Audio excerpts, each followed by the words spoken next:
اور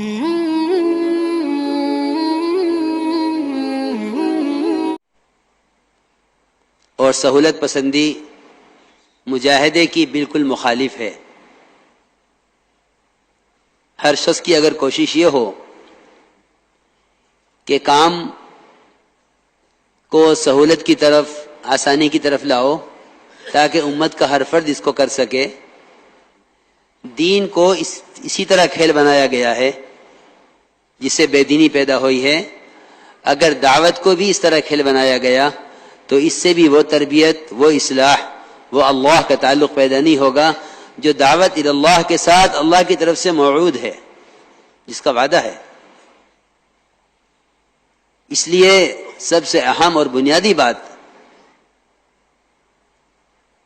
اعمال دعوت سے اللہ کے قرب کا دلوں میں ایسا یقین ہو کہ یہ تو ممکن ہے کہ صبح سورج نہ نکلے، مگر یہ ممکن نہیں ہے کہ دعوت اللہ محمد صلی اللہ علیہ وسلم اور آپ کے صحابہ کے طریقے اور ان کے جذبے کے مطابق ہو، اور دعوت اللہ سے تربیت اور اصلاح اور ہدایت کا عام ہونا نہ ہو، یہ ممکن نہیں ہے۔ اس لیے میرے محترم دوستو، بزرگوں، عزیزوں، بنیادی طور پر سب سے پہلے ہر کام کرنے والے کو دل کی گہرائیوں سے اس کا یقین ہو کہ دعوت اور عمل ان دونوں کا کما حقہما، جیسا ان دونوں کا حق ہے، ان دونوں کو مسلسل جمع رکھنا یہ تربیت کا، تزکیے کا، اصلاح کا اور تعلق مع اللہ کا ایسا یقینی راستہ ہے، ایسا یقینی راستہ ہے جس کا انکار کرنا سنت کا انکار کرنا ہے، جس کا انکار کرنا سنت کا انکار کرنا ہے۔ دل کے اندر اس کا یقین ہو کہ اللہ رب العزت نے ہدایت کا ضابطہ دعوت اللہ کو متعین فرمایا ہے، ہدایت کا ضابطہ دعوت اللہ کو متعین فرمایا ہے۔ دعوت اللہ دین کے کسی شعبے کا متبادل نہیں ہے، اور دین کا کوئی شعبہ دعوت کا متبادل نہیں ہے۔ میری بات بہت توجہ سے سننا۔ اگر ہم یہ خیال کریں کہ ہاں کام ہے اور بھی کام ہے،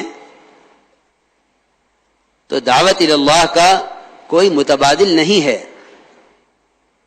اور یہ بھی یاد رکھنا کہ دعوت اللہ دین کے کسی شعبے کا متبادل نہیں ہے کہ اس کو چھوڑ کر اس کو کر لیا جائے، اس کو چھوڑ کر اس کو کر لیا جائے۔ دعوت اللہ کا کوئی متبادل نہیں ہے، اور محض دعوت دین کے شعبوں کا متبادل نہیں ہے، کیونکہ دین اور دعوت، تبلیغ اور تعلیم، یہ دونوں چیزیں ایک دوسرے کے ساتھ ایسی متلازم ہیں، ایک دوسرے کے ساتھ ایسی متلازم ہیں کہ یہ ایک دوسرے کا متبادل نہیں ہو سکتے۔ جو چیزیں آپس میں متلازم ہوتی ہیں وہ کسی شکل میں ایک دوسرے کا متبادل نہیں ہو سکتی۔ ہمیں دل کے گہرائیوں سے اس کا یقین ہو، کیونکہ میرے دوستو، بزرگوں، عزیزوں، دعوت اللہ سے بڑھ کر اللہ کے قرب کا کوئی ذریعہ نہیں ہے۔ دعوت اللہ سے بڑھ کر اللہ کے قرب کا کوئی ذریعہ نہیں ہے۔ مولانا الیاس صاحب رحمۃ اللہ فرماتے تھے، جتنا مخلوق کو خالق کی راہ پر لانے کی کوشش کرو گے، اللہ کو اتنا ہی زیادہ راضی کرو گے۔ بلکہ ایک صحیح حدیث کا مفہوم ہے کہ اللہ کے دین کے جہد سے بڑھ کر کوئی عمل اللہ کے قرب کا نہیں ہے۔ کیوں؟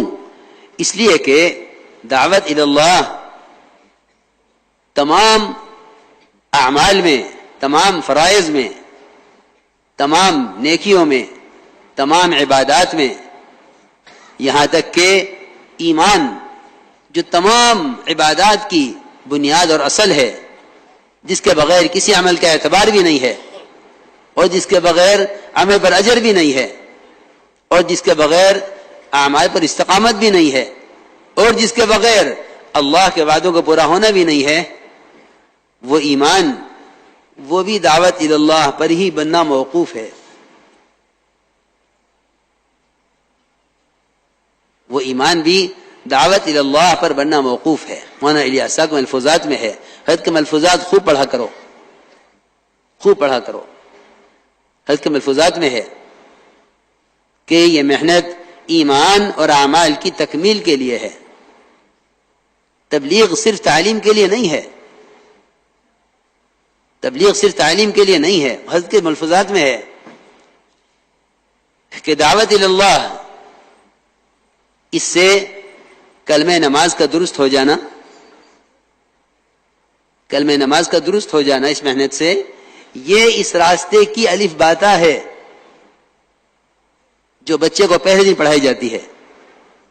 جیسے ہی کوئی کافر اسلام میں داخل ہوتا تھا، سب سے پہلے اس کو بتایا جاتا تھا کہ یہ کلمہ لا الہ الا اللہ محمد رسول اللہ، یہ تیرے دخول کا، یہ تیرے دخول کا، یہ تیرے دخول کی علامت ہے،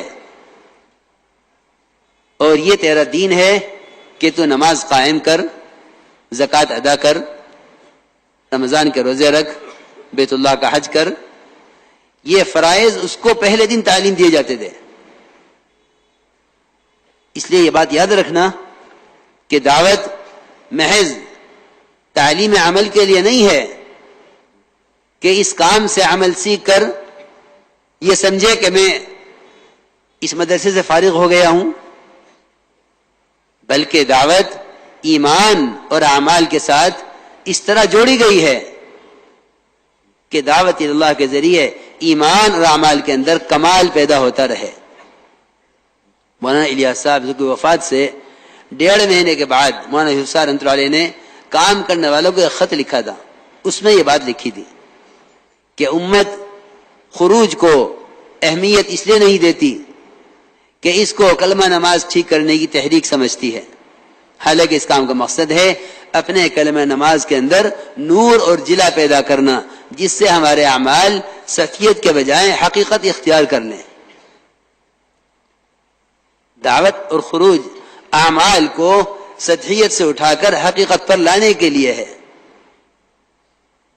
اس لیے میرے بزرگ دوستوں عزیزوں، سب سے پہلے ہمیں اللہ کے راستے میں نکلنے کی ضرورت اور اس کے مقصد کو سمجھنا ہے، کیونکہ جو محنت بلا مقصد ہو اس پر استقامت کبھی نہیں ہو سکتی. قرآن نے صاف طور پہ فرمایا ہے وَمَنْ أَحْسَنُ قَوْلًا مِّمَّنْ دَعَا إِلَى اللَّهِ وَعَمِلَ صَالِحًا. اس شخص سے اچھا دین ہو کس کا سکتا ہے جو دعوت دیتے ہوئے عمل کرے. گویا دعوت اور عمل ان دونوں کو مسلسل جمع رکھنا، دعوت اور عمل ان دونوں کو مسلسل جمع رکھنا، یہ دین کو سب سے اچھا بنانے والا ہے. علماء نے تفسیر اسی طرح کی ہے، بلکہ مفسرین نے ترجمہ اسی طرح کیا ہے اور یہ فرمایا ہے کہ وَمَنْ أَحْسَنُ دِينًا کا مطلب ہے وَمَنْ أَحْسَنُ عَمَلًا. عمل سے دین مراد لیا ہے. وَمَنْ أَحْسَنُ قَوْلًا سے قول سے دین مراد لیا ہے کہ اس سے اچھا دین ہو کس کا سکتا ہے جو دعوت دیتے ہوئے عمل کرے. معلوم یہ ہوا کہ دعوت ایمان اور اعمال کے اندر کمال پیدا کرنے کے لیے ہے.